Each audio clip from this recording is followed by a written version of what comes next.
Bem-vindos ao Observatório da Imprensa, a série de especiais em comemoração ao 15º aniversário de criação deste programa, nos conduz hoje em outra direção.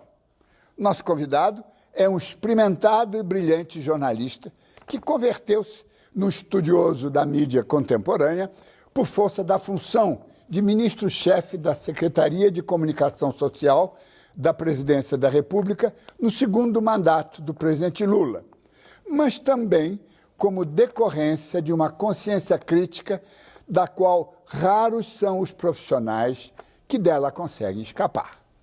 Jornalismo é um exercício constante de crítica e de autocrítica.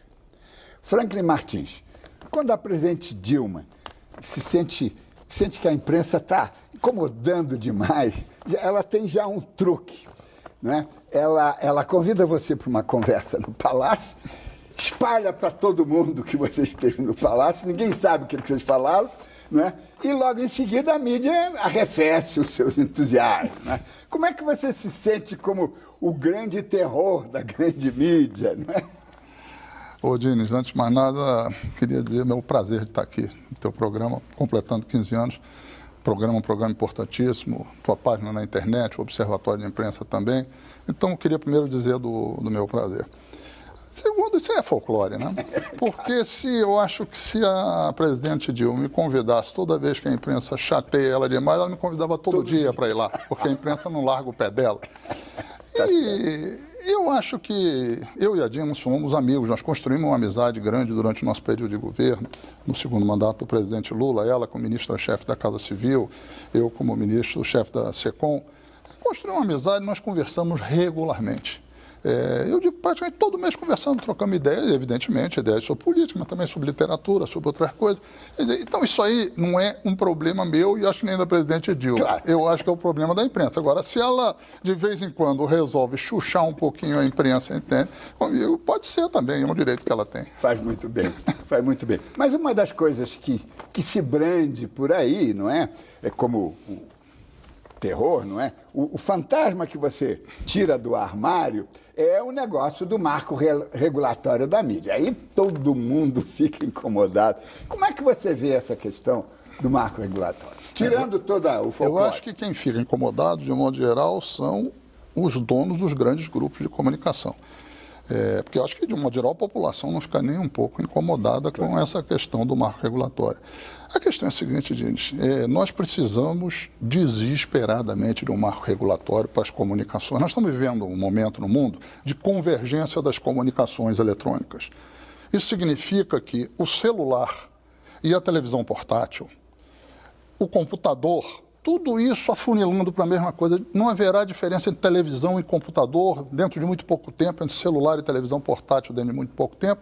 Isso significa que o material, o conteúdo que é posto à disposição das pessoas, entende? Seja pela radiodifusão, seja pelas empresas de telecomunicação, ou seja, inclusive, pelos Googles da vida, entende? Isso tudo está funilando. Se não tiver um marco regulatório, isso significa que nós vamos ter um reforço ainda maior do processo de oligopolização da indústria de comunicação, que é algo vital para a sociedade.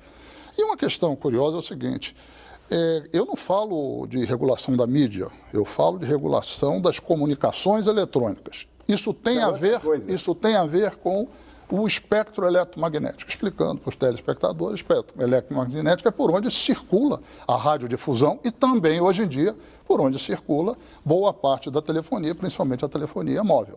Quer dizer, isso é um bem público, escasso, finito, que tem que ser dividido e repartido. Por isso é objeto de concessão pública. Todas as áreas que são objetos de concessão pública são reguladas pelo Estado. Claro. E isso em todos os lugares do mundo. Quer dizer, então, alguém imagina que não tem uma regulação para transporte público, se isso é uma concessão pública? Ou que não tenha regulação para as companhias de aviação, se isso é um transporte público, ou energia elétrica, ou gás, ou que tudo que é serviço público regido por um sistema de concessão tem que ter uma regulação para se saber onde é que está pisando. No Brasil, na verdade, nós vivemos um festival de gambiarras nessa área há muito tempo. Você sabe disso muito bem, mas eu lembro aos telespectadores que o Código Geral de Telecomunicações do Brasil, que é o que rege a radiodifusão, E, de certa forma, as telecomunicações, mas mais a radiodifusão, ele é de 1962, ou seja, completou 50 anos no ano passado. Numa época que não tinha rede nacional de televisão, não tinha transmissão inteiramente. Nós tínhamos 2 milhões de aparelhos de televisão no Brasil. Nós tínhamos muito mais televizinhos do que televisores no Brasil. Mas de lá para cá tudo mudou. Nós temos hoje em dia transmissão ao vivo, redes, satélite, cadeia nacional, internet. E nós não precisamos entender o que está acontecendo irregular. Eu acho que boa parte dos grandes grupos de comunicação no Brasil reagiram a essa discussão, que é uma discussão indispensável, indispensável inclusive para eles. E eu disse várias vezes, é indispensável inclusive para que esses grupos, muitos deles, possam sobreviver, claro, porque senão serão atropelados pela jamanta. Quem é a jamanta? Eu naquele momento dizia, são as empresas de telecomunicação. Hoje em dia eu digo, além das empresas de comunicação, são os Googles da vida, que vão acabar, entende, atropelando a produção de conteúdo e concentrando ainda mais. Como já está acontecendo. Então, isso é uma discussão necessária. O problema é que no Brasil nós temos um pouco a tradição que sempre se fala em discussão de alguma coisa que afeta a imprensa, se reage como se isso fosse um atentado à liberdade de imprensa. Mas isso não é de hoje, não. O Código Geral de Telecomunicações de 62 foi o mesmo comportamento. Entende? Por quê? São setores extremamente concentrados, ainda mais depois da ditadura militar, onde a concentração dos meios de comunicação, principalmente televisão, foi uma coisa brutal. Não apenas por causa da ditadura, mas também por causa da ditadura, por causa de uma simbiose, um namoro político e até casamentos políticos, entende? Mas também porque a imprensa, de modo geral, se transformou numa indústria extremamente pesada, onde os custos de produção foram crescendo. Diz, um jornal na década de 60 tinha quantas páginas? Quantas páginas tem hoje? Passou 10 vezes. Mais do que o dobro. Muito mais do que o dobro. Muito mais do que o dobro. E assim vai em todas as áreas. Entende? Se tornou uma indústria extremamente pesada. Eu sou do Rio de Janeiro, você trabalhou no Rio de Janeiro há muito tempo. Eu, quando era garoto, no Rio de Janeiro, havia pelo menos 20 jornais importantes. Diário Carioca, Diário Notícia, Tribuna da Imprensa, Última Hora, O Jornal, Correio da Manhã, Jornal do Brasil, O Globo, A Luta, O Dia, e ainda vai, Jornal dos Esportes.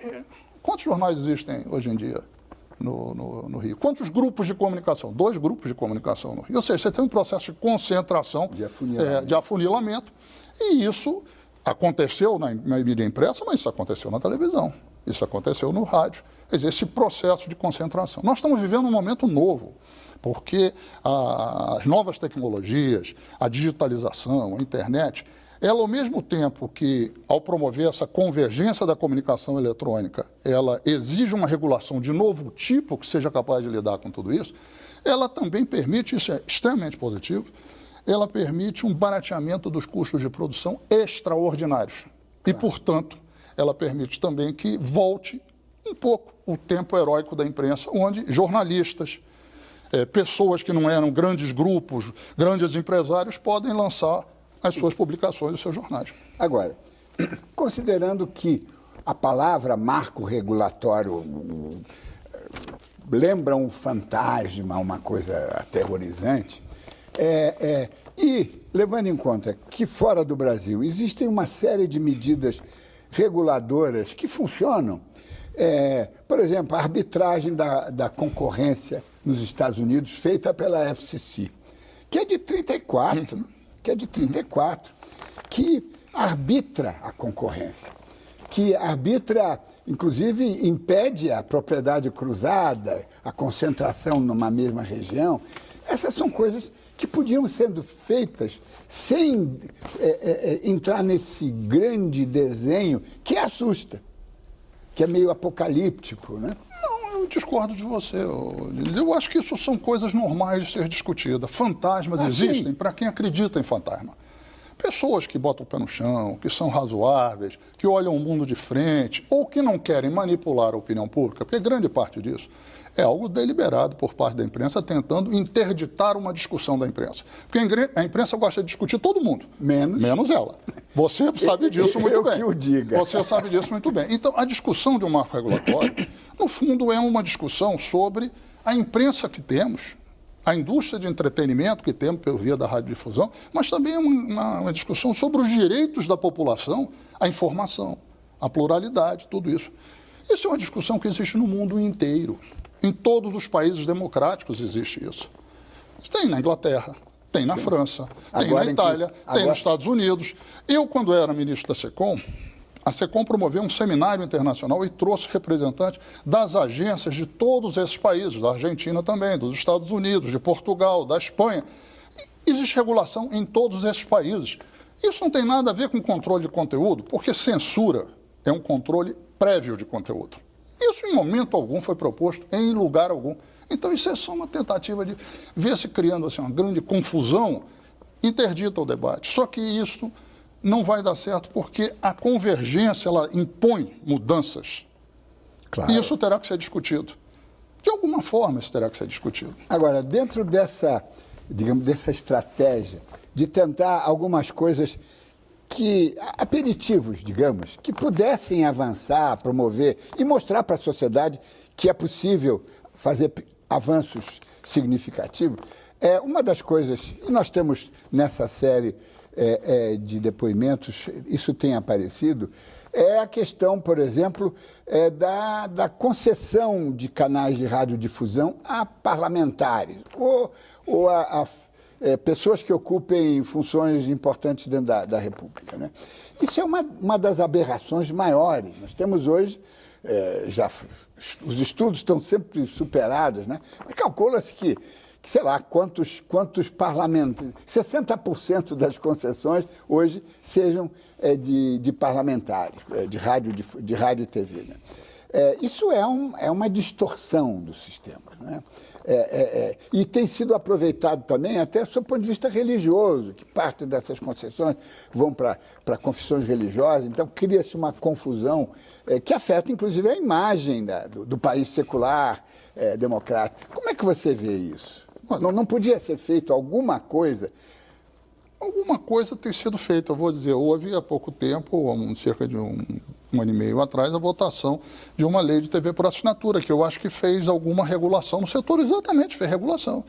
E coisas importantes. Separou distribuição de produção. Quem produz não pode distribuir. Quem distribui não pode produzir. Por quê? Para impedir a concentração, a oligopolização.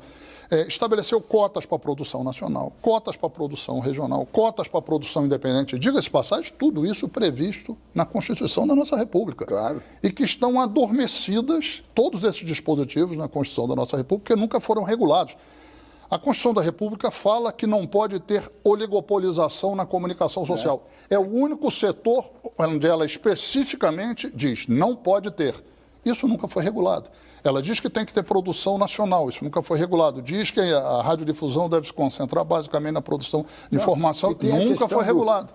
Da classificação da programação por faixas etárias. Por faixa etária. Isso está na Constituição. Ao mesmo tempo, produção independente, nunca foi. E ela diz claramente, quer dizer, que uma série de coisas não podem ser feitas e isso nunca foi regulado. A única coisa que foi regulado, o único dispositivo que foi regulado da Constituição, era um dispositivo que proibia a presença de capital estrangeiro nas indústrias de comunicação. E que em 2002, a meu ver, acertadamente, inclusive, ampliou-se para 30%. É claro que isso obedeceu à razão de que havia algumas empresas, no caso a Editora Abril e no caso as organizações Globo, que viviam seríssimos problemas de caixa naquele momento e aquilo foi muito bem-vindo. Então, mas só quando foi a favor das empresas de comunicação é que alguma coisa foi regulada.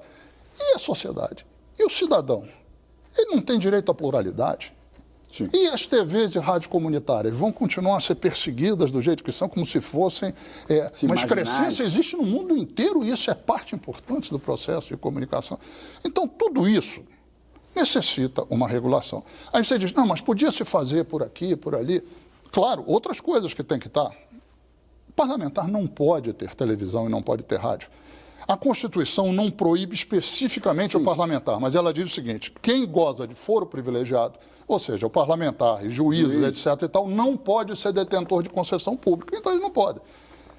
Segundo, você pegar o espectro, o horário, e alugar o horário, seja para supermercados eletrônicos, seja para confissões religiosas. Isso não pode, isso não é seu.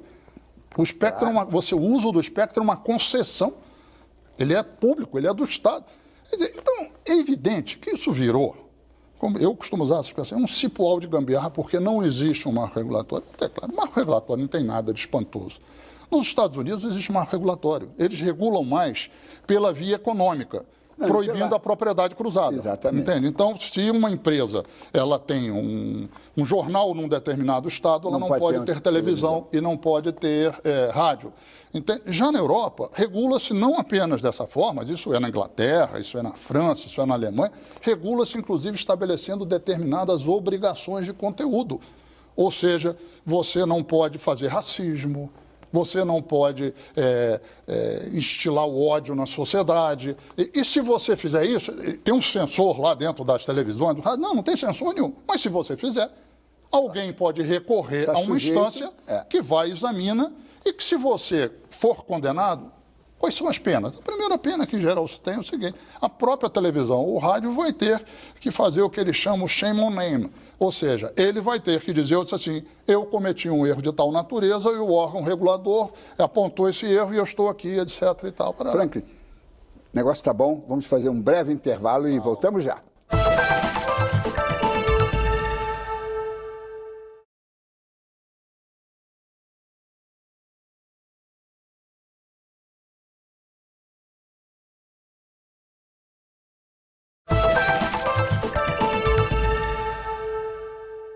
Estamos de volta com o Observatório da Imprensa, que comemora 15 anos com uma série de entrevistas especiais. Hoje conversamos com o jornalista